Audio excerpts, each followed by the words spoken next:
અમે જયપુર પ્રોગ્રામમાં ગયા. જયપુરમાં એક ભાઈ આવી રીતે અમને ઇન્ટરવ્યુમાં મળવા આવ્યા કમિશનર સાહેબ. મને કે સાયરામભાઈ તમને એક વાતની ખબર છે? મેં શું?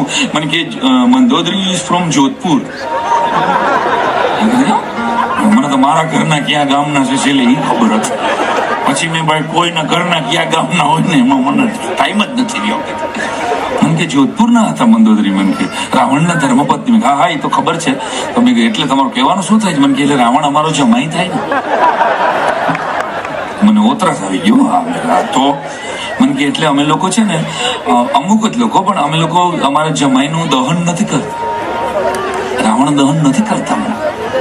સારું કહેવાય, વાતે સાચી છે. મેં કીધું હા, કારણ કે રાવણ અમારો જમાઈ થાય ને.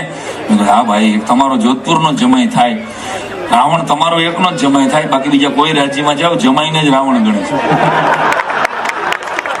અમારો રાવણ જમાઈ છે. રાવણ અમારા કુમાર આવ્યા, કુમાર હોય પાછા વાંઢિયાને મીઠું દે એવા.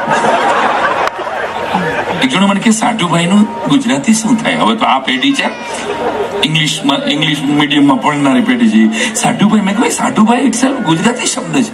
મને કે નહીં, પણ મને સમજાવો સાઢુભાઈ એટલે. મેં કીધું એક જ દુકાનમાંથી છેતરાયેલા બે ગ્રાહકો, એને અફસોસ કરવાનો સમય ન રહ્યો.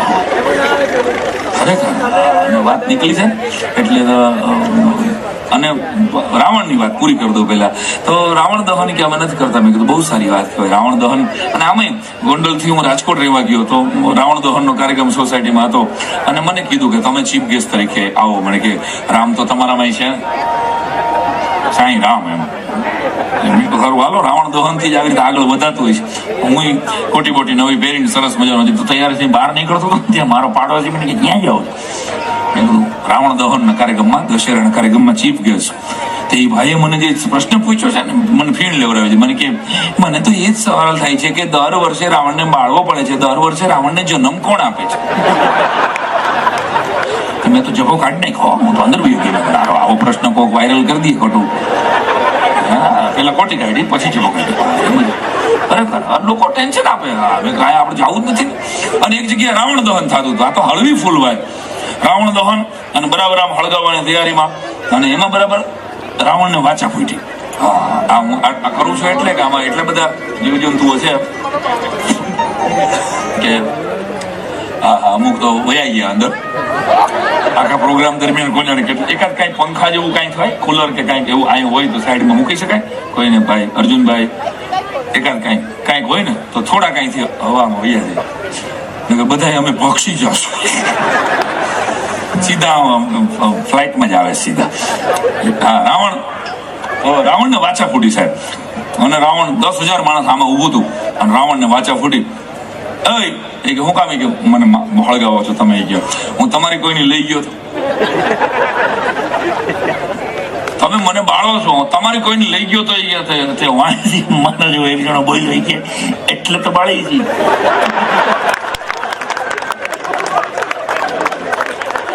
આ ન સમજાય એ લોકો નીકળજો પેલા. ચાલો કાલે ચાલીને પાછું પહોંચવાનું છે તમારે. તમે ચાલવાનું ચાલુ રાખજો. એટલે તો કાનો લઈ ગયો. અને વિનોદ ભટ્ટની રાવણ કથાઓ છે, કદાચ તમે વાંચી હશે. બહુ નાનકડું પુસ્તક છે, ક્યારેક હાથમાં આવે તો વાંચજો. એમાં બહુ સરસ એક નાનકડી કથા છે, કહું તમને. ડાકોરના લોકોને વાત નીકળી. ડાકોરના રાવણને એકવાર વાચા ફૂટી. રાવણે શરત કરી એટલી કે ભાઈ મને બાળવામાં મને કઈ વાંધો નથી, મને બાળી નાખજો, પણ અહીં જેટલા પણ પુરુષો ઉભા છો એમાંથી જેને પર સ્ત્રી સામે નજર ન બગાડી હોય ને ઈ મને મારે. રાવણની શરત, પર સ્ત્રી સામે નજર ઊંચી કરીને જોયું ન હોય ઈ પુરુષ મને બાળે તો હું બળીશ. એટલે મુખ્ય મહેમાનો હતા ને એ તો ભમ ભમાટ ગાડીમાં બેસી ગયા સીધા. માતાકોટ કોણ જઈ જાઓ, કોણ હતું બોલ્યું? અને ભાઈ જેટલા માતા બધા 10,000 માં પુરુષો બધા એટલું જોઈ છે કરવા. હું તો કોઈ જીવ્યું નથી, તો જોઈ ગયું ને. અને આપણે તો ભાઈ કેમ ભાઈ આપડેથી કેમ ભાઈ. અને પાછું એ ક્યાં કરો રાવણ ચારો આપણે નો હળગે નહીં, આમ આપણને હળગાવી દેતો એટલું જોઈને બધા બેસી ગયા. આટલી બધી વાત થઈ ને ત્યાં પાછળથી કોઈ કે રાવણને હળગાવી નાખ્યો. વિનોદ ભટ્ટની વાર્તાનો એન્ડ સાંભળજો. પાછળથી કોઈ કે રાવણને હળગાવી નાખ્યો. ભણ કરતો આખો કોતિંગ રાવણ હળગી ગયો. અને હળગી ગયા પછી જોયું તો એ પૂતળાની પાછળથી એક આંધળો માણસ બહાર નીકળ્યો. એને એમ કીધું કે મેં સામે નજર નથી કરતા.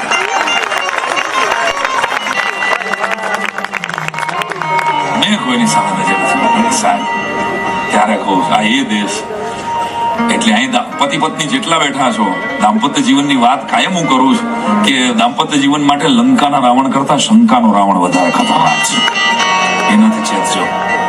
શૂર્પણખા પાસે જે રાવણના ઢોલીએ 9 ગ્રહ બંધાયેલા પડ્યા હોય મારા વાલા, એને ઈ લંકાની અંદર હારે મારા બગીચા ન હોય પેલા હોય જ ને. સારામાં સારા ફૂલના બગીચા હતા, પણ પોતાના બગીચા મૂકી અને શૂર્પણખા બીજાના બગીચામાં ફરવા ગઈ ને એટલે શૂર્પણખાનું નાક કપાયું. આ દેશની દીકરીઓને શૂર્પણખા મેસેજ આપતી ગઈ કે પોતાના બગીચા છોડીને બીજાના બગીચે ભાટકવા જાય ને એના નાક કપાય ને કપાય. વાર્તા દ્વારા વેદવ્યાસજી, આ વાર્તા દ્વારા વાલ્મીકીજી, વાર્તા દ્વારા મને તમને જે કહે છે ને એની પાછળનો હિડન એજન્ડા કદાચ સમજવામાં હજી આપણે પાછળ છે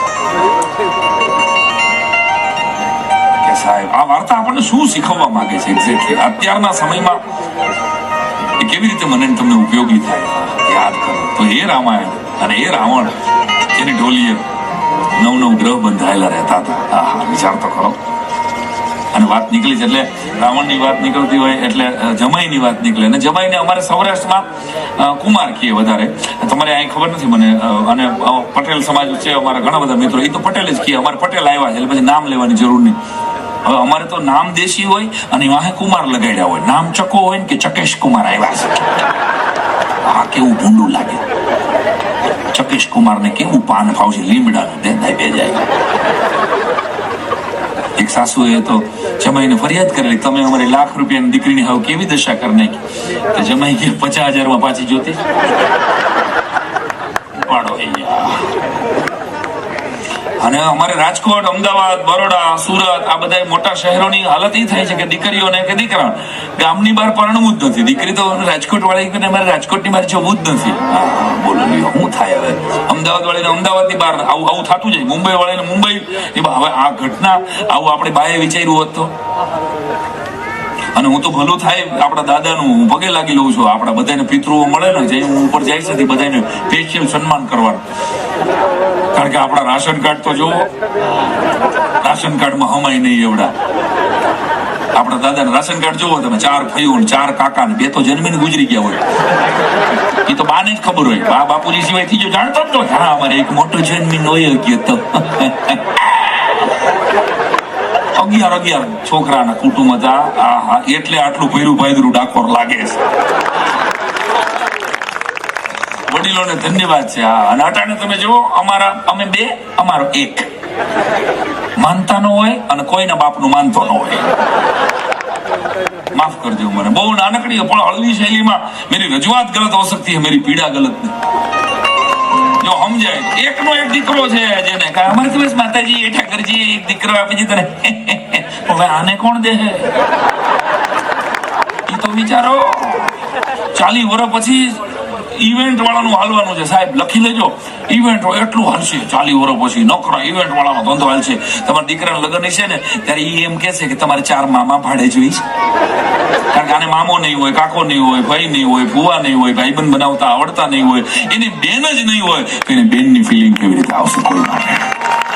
એને ભાઈ જ નહીં હોય તો એને લો ઓફ શેરિંગ કેવી રીતે પોતાના નાના ભાઈ માટેનો ભાગ. રામ અને ભરતનો દેશ છે સાહેબ. અહીંયા 14 વર્ષ સુધી ગાદી ઉપર અહીંયા પાદુકા રહી છે.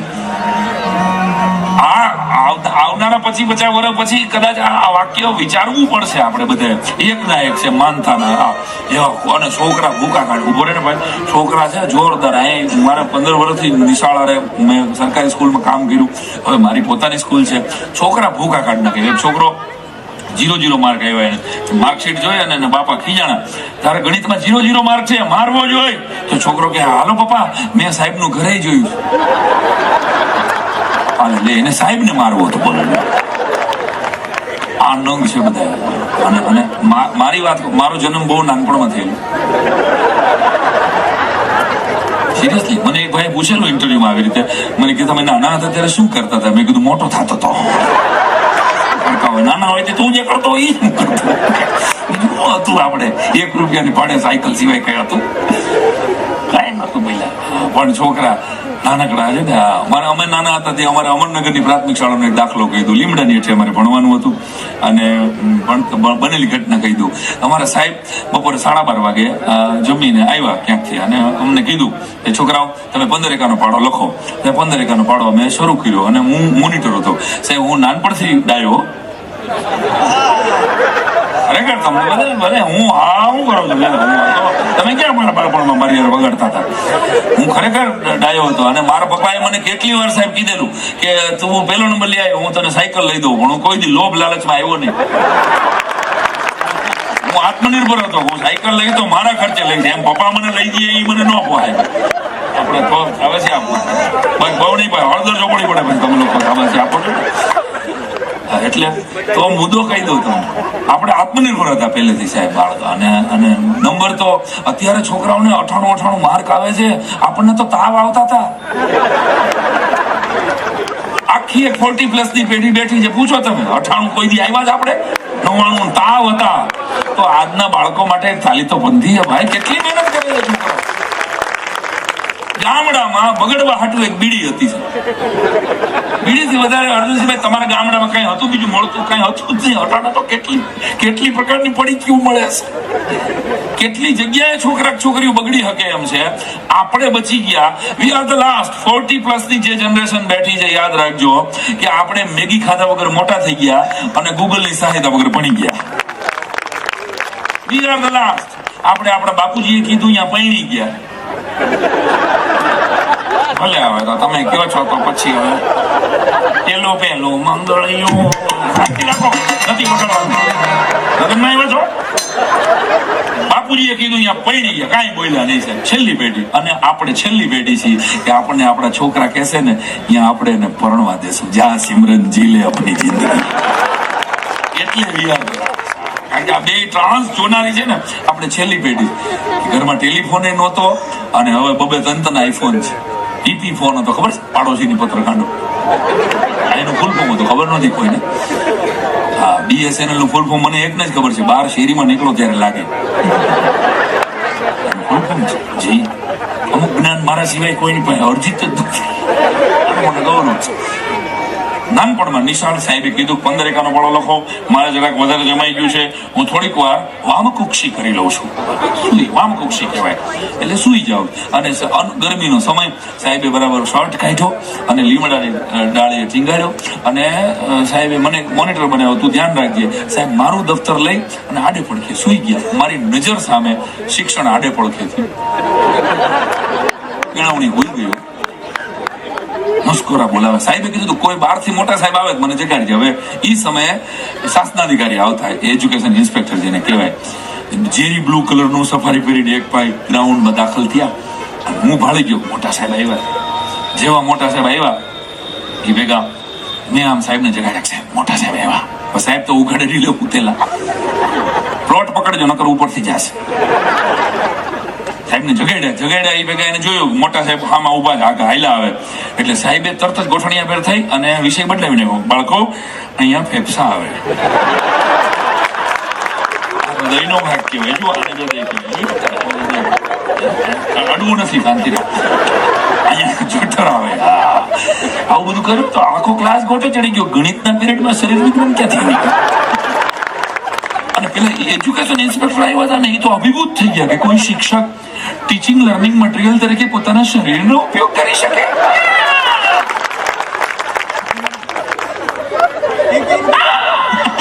અંદરથી એનો હુંકારો થઈ ગયો. વાહ વાહ વાહ વાહ. અને 151 નું ઇનામ આપ્યું હતું. બોલ અમને તો પૂછો કીધું આ શું ઘટના છે.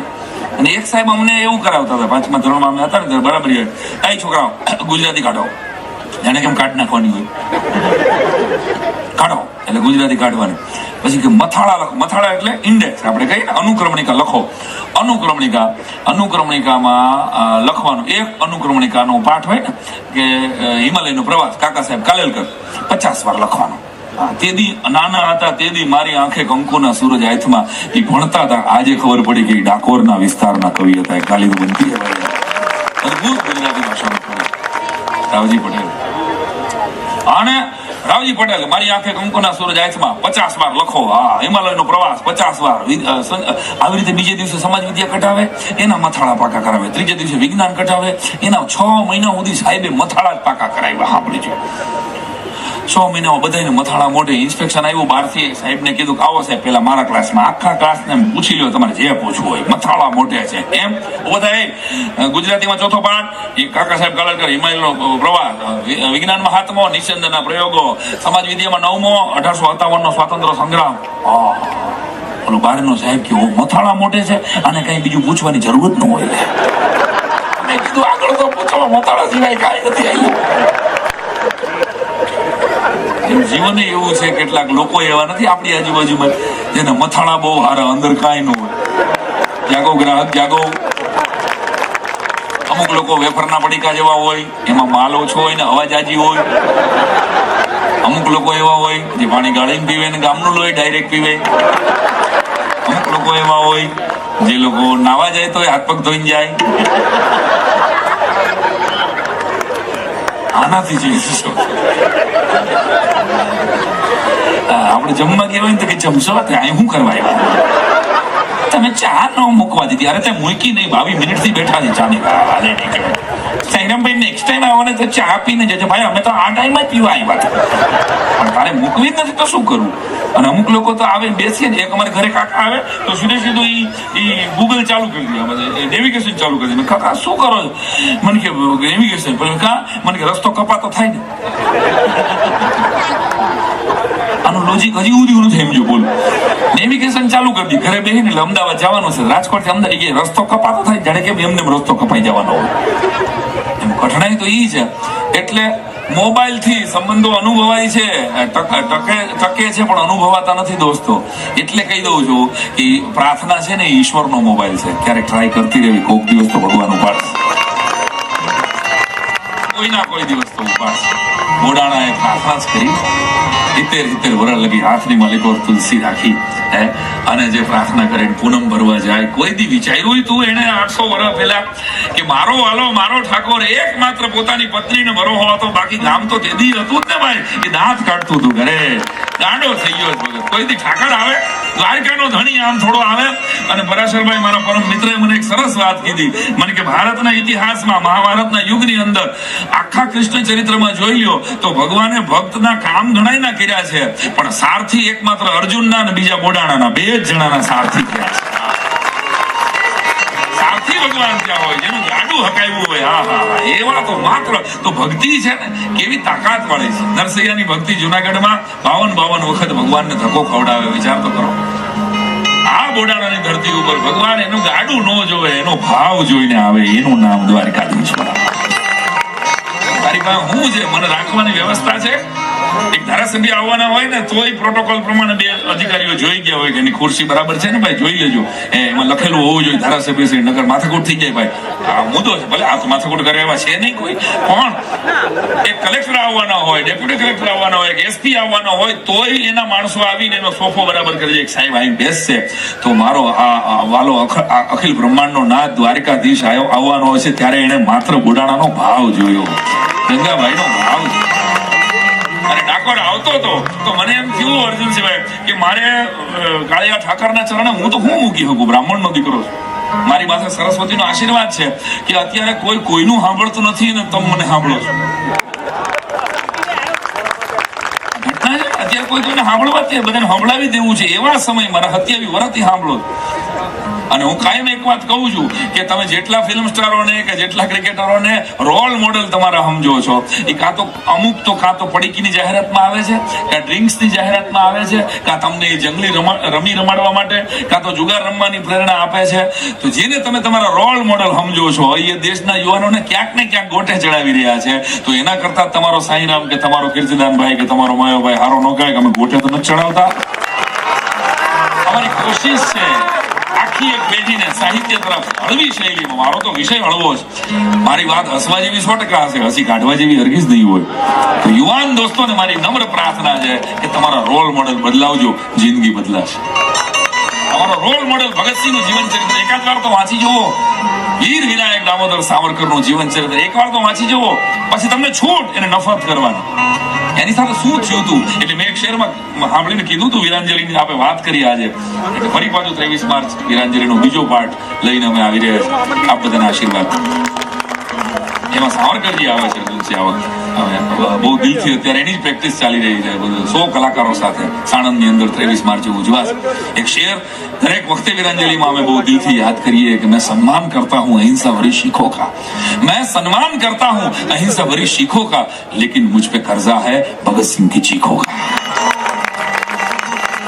26 વર્ષના જે જુવાન માથા જે લીલા માથા દેશ માટે વધેરાઈ ગયા એ મને ને તમને આઝાદ શ્વાસ લઈ શકીએ આઝાદ ભારતમાં આપણે શ્વાસ લઈ શકીએ એટલે આ દેશના જે ક્રાંતિવીરોએ પોતાના પ્રાણની આહુતિ આપી એની વંદના કરતો એટલે એનું જ બાયોપિક એનું જીવન ચરિત્ર ક્યાંક ગૂગલમાંથી મળશે તમને યુટ્યુબથી એ ફોર્મમાં તમને ગમતું હોય એ ફોર્મમાં પણ દેશના ક્રાંતિવીરોથી થોડાક નજીક આવશો ને તો દેશ છોડવાનું મન નહીં થાય મારા વાલા તમને દોસ્તો તો હું અહીંયા આવતો હતો ત્યારે મને એમ થયું કે પહેલી વાર આમ તો વ્યવસ્થિત રીતે ગુજરાત સરકારનો આવો સરસ મજાનો ફાગણો ઉત્સવ થઈ રહ્યો છે અને એમાં પહેલી વાર મને જયારે યાદ કરવામાં આવ્યો હોય ત્યારે મારે તો શું મૂકવું મારી પાસે તો ખાલી મારા શબ્દોની ભક્તિ છે તો મને એક પદ આમ રસ્તામાં આવતા આવતા યાદ આવ્યું અને મેં આજના કાર્યક્રમ માટે લખ્યું છે તમને ગમે તો તમારે એને વધાવવાનું અને ન ગમે તો આ મારો ભાવ હું રણછોડરાયના ચરણે મૂકું છું તો તમને ગમશે એવી શ્રદ્ધા સાથે આ પદ પહેલી વખત આજે બપોરે લખાણું અને તમારી વચ્ચે ઠાકોરજીના ચરણે રણછોડરાયજીના ચરણે માત્ર ને માત્ર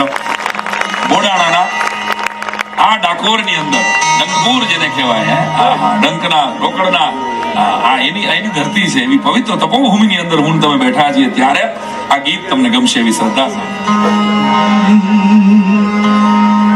દ્વારિકાથી ડાકોર આવ્યા રણછોડ રાજા રે મારા શામળા દ્વારિકાથી ડાકોર આવ્યા રણછોડ રાજા રે મારા શામળા ગાડામાં નિર્ધારીને લાવ્યા રણછોડ રાજા રે મારા શામળા ગાડામાં ગિરધારીને લાવ્યા રણછોડ રાજા રે મારા શામળા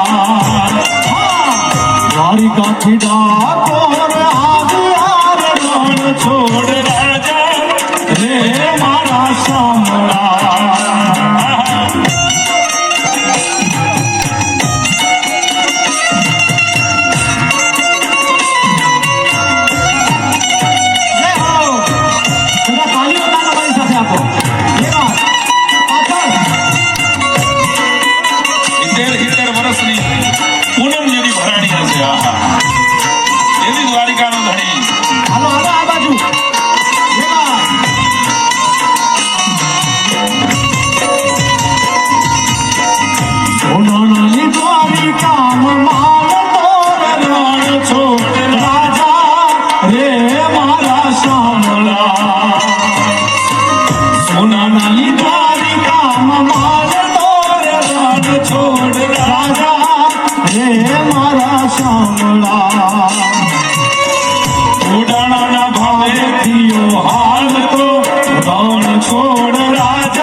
છોડ રાજા રે મારા શામળા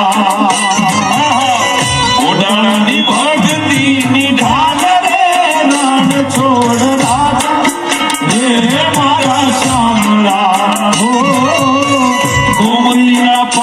કર્યા લાલ રે રણ છોડ રાજા રે મારા શામળા દ્વારિકાથી સોર આવ્યા રણ છોડ રાજા રે મારા શામળા. અને હાચાની હંમેશા કસોટી થાય. હાચા નાળિયેરે જ વધેરાઈ જવાનું હોય, ખોટા તો ગડગડિયાની જેમ ભલામણા મોતીએ મઢાય છે, યાદ રાખો. ત્યારે અહીંયા આવીને પરીક્ષાઓ થાય. ઇતિહાસ તમે તો જાણો છો, જે ભક્તો પદયાત્રામાં આવે છે. મને તો આ કડી બહુ ગમી, મારી લખેલી છે. આજે આવતો હતો તો આખી વાર્તા મેં વાંચી ત્યારે મને એમ થયું કે હા, ગંગાબાઈની વાળીએથી ભલામણા ભગવાન તોળાય. ઈ વાળીને મારા વંદન છે. ત્યારે વાલો મારો વાલીએ તોળાય રે રણ છોડ રાજા રે મારા શામળા. હો ડાકોરમાં ઠાકોર થીએ થાય રે રણ છોડ રાજા રે મારા શામળા. ભગતોના નામ કરે હામથી રણ છોડ રાજા રે મારા શામળા. આદિ જાય તેના નામથી રણ છોડ રાજા રે મારા શામળા. અહીં બેઠેલા એકને એમ લાગતું હોય કે આ ડાકોર દ્વારકાધીશની જે મૂર્તિ 800 વર્ષ પહેલા ભગવાન અહીંયા પધાર્યા અને આદિ વ્યાધિને દૂર કરે એવો મારો ઠાકોર, એવો રણછોડ રાય છે. તો તમારી બધાની તાલી સાથે આપણે છેલ્લી ઘડી લાવી. હાલો, હોળી ભક્તિનું છે સન્માન રે રણછોડ રાજા રે મારા શામળા. હોળી ભક્તિનું છે સન્માન રે રણછોડ રાજા રે મારા શામળા. સાઈ કે ભગત ત્યાં ભગવાન રે રણછોડ રાજા રે મારા શામળા. સાઈ કે ભગત ત્યાં ભગવાન રે રણછોડ રાજા રે મારા શામળા. દ્વારિકાથી ડાકોર આવ્યા રણછોડ રાજા રે મારા શામળા. કડમાં ગિરધારીને લાવ્યા રણછોડ રાજા રે મારા શામળા. કડમાં ગિરધારીને લાવ્યા રણછોડ રાજા રે મારા શામળા. અને આટલી સરસ હા, ડાકોરની આ વાત છે. ગીત ગમ્યું હોય તો તમારી તાલી મારવા માટે આશીર્વાદ. એક રણછોડભાઈનું એક બીજું મને ગીત યાદ આવે છે. એ હાલ તને હાલ ઘનશ્યામ બતાવું. બધા તાળી લગાડે. ઘનશ્યામ બતાવું. ડાકોરમાં જાઉં કે દ્વારિકામ જાઉં. ડાકોરમાં જાઉં કે દ્વારિકામ જાઉં. હાલ તને હાલ ઘનશ્યામ બતાવું. એ હાલ તને હાલ ઘનશ્યામ બતાવું.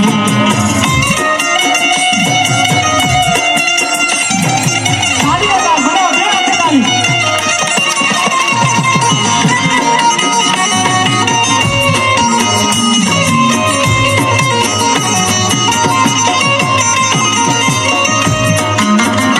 વાલો દ્વારિકાથી ડાકોર આવ્યા.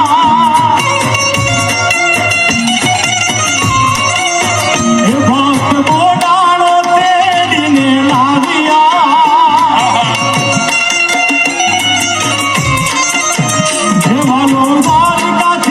દેવાલો દ્વારિકાથી જે છેક દ્વારિકાથી ડાકોર આવ્યા. ભક્ત બોડાણો તેડી લાવ્યા. હે આવ્યા ગોમતી ને તીર સોહે મોર મુકટ તીર.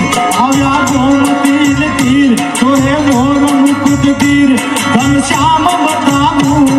એ હાલ તને હાલ ઘનશ્યામ બતાવું. એ હાલ તને હાલ મારો શ્યામ બતાવું. ઠાકોરમાં જાઉં કે દ્વારિકામ જાઉં. ઠાકોરમાં જાઉં કે દ્વારિકામ જાઉં. હાલ તને હાલ ઘનશ્યામ બતાવું. એ હાલ તને હાલ રણછોડ બતાવું. એ હાલ તને હાલ